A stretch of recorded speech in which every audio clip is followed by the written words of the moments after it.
I will say this. If you take Paris, and if there were a few guns on the other side of that room, there were no guns. You know, Paris has among the strictest gun laws in the world, as you know, and so does France. If you had Paris where you had these thugs going in there and shooting people, and they just go, boom, boom, you get over here, boom. They just killed 130 people. There wasn't another gun in the room. They had all the guns, right? If you had a few people standing on the other side of the room that had guns to their waist or guns wrapped around their ankle, it wouldn't have been the same thing, Piers. Number one, it might not have happened at all because people would have said, oh, there are guns in there, I'm not going to go there. And number two, if it did happen, at least you'd have bullets going the opposite direction.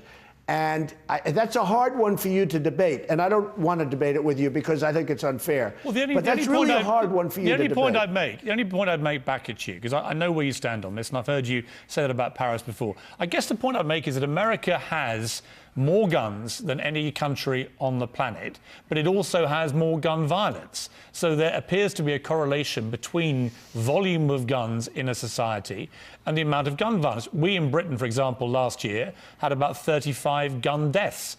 America will have 85 today and tomorrow and the next day.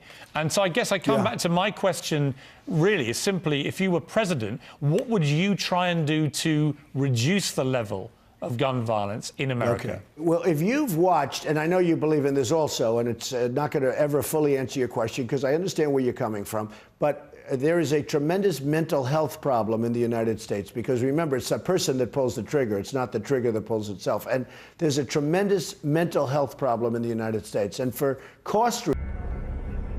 Trump may believe that mental health issues are behind America's shockingly high levels of gun violence. But people with mental illness are more likely to be victims of gun crime than perpetrators, with studies showing that less than 5% of all gun crime in the US is attributable to mental illness.